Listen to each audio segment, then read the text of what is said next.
Conquest is a beast. So in this review, I'm gonna go ahead and go back to the recap of episode 5, and then of course the recent episode 6, of course.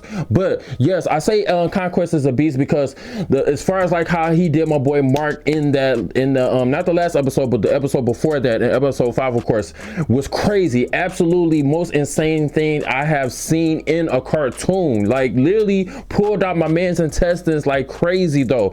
But luckily my boy Mark, of course, strangled the crap out of him to where he had turned purple. So hopefully he's officially dead this time. Fingers crossed on it. You know what I'm saying?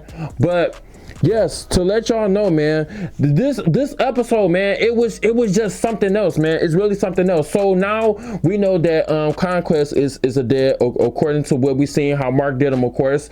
So we go to the battle, we go to the war and everything in episode 6 or whatnot.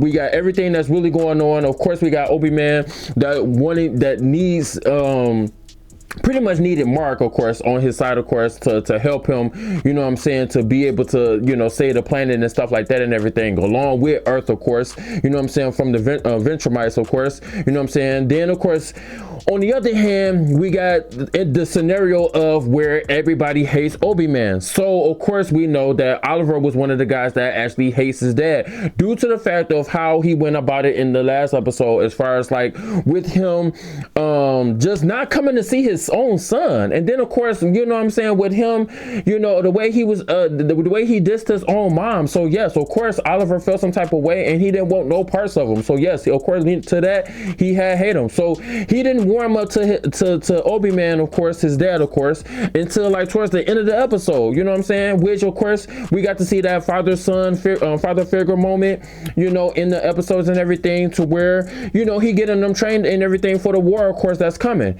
you know. So that was some very heartwarming moments at that time in that moment, of course, in that, you know, in that episode and everything is what I'm trying to say. But yes, to let y'all know though, it's a lot, man. It's a lot really going on. Then of course we got my boy Alan, of course, the alien, you know, with him and of course Ashley, of course, with them helping out each other, which is a pretty good chemistry and everything, but it's nothing serious because we know that Alan got his own woman and everything that he actually care about, you know. But yeah, we see them tag teaming along, you know, taking on the war and still having fun at the same time, playing games and all that other good stuff. So yeah, it's a whole entire thing, man. It's really crazy. But yeah, I was definitely enjoying this episode, man. It's just something else, you know. Then of course we got to circle back to my boy Mark. So we know that Mark, of course, was pretty much unconscious this entire episode. He didn't like really, you know, come back for real until towards the end of the episode and everything, to where he was back on his feet. And now we see him with a beard, knowing that it looks kind of weird to me, but we seen him with his beard and everything, and he was he was ready for the battle. So of course Obi-Man told him that, hey, you know, it's still a war that's coming, so still gonna need your help.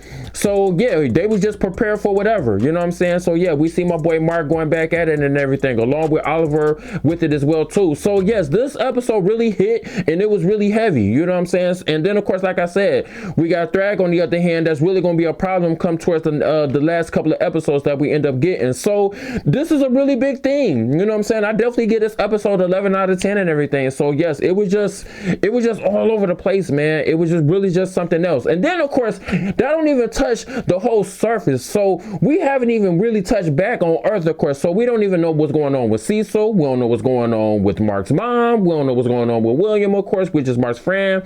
You know what I'm saying? We don't know what's going on. We don't even know what's going on with Adam Eve right now and everything. You know what I'm saying? So we still got to circle back to what's going on Earth and everything. You know what I'm saying? Which of course I'm quite sure they are towards the last couple of episodes. So we should see what happens and everything. But yes, this one right here was top tier. Last episode 5, yes, that one was really top tier. Something else. I wasn't expecting that. Just like episode 4. Episode 5 wasn't expecting that as well too. You know what I'm saying? It was really something else. It was a hot mess. You know what I'm saying? But this episode right here, definitely it's definitely worth the watch. But let me know what was some of your favorite scenes in this episode in the comment section down below. How do you actually been feeling about Invincible so far? Have you been liking it? Have you not been liking it? And if you haven't not been liking it, what is it that you haven't been liking about the show so far? Let me know in the comment section down below.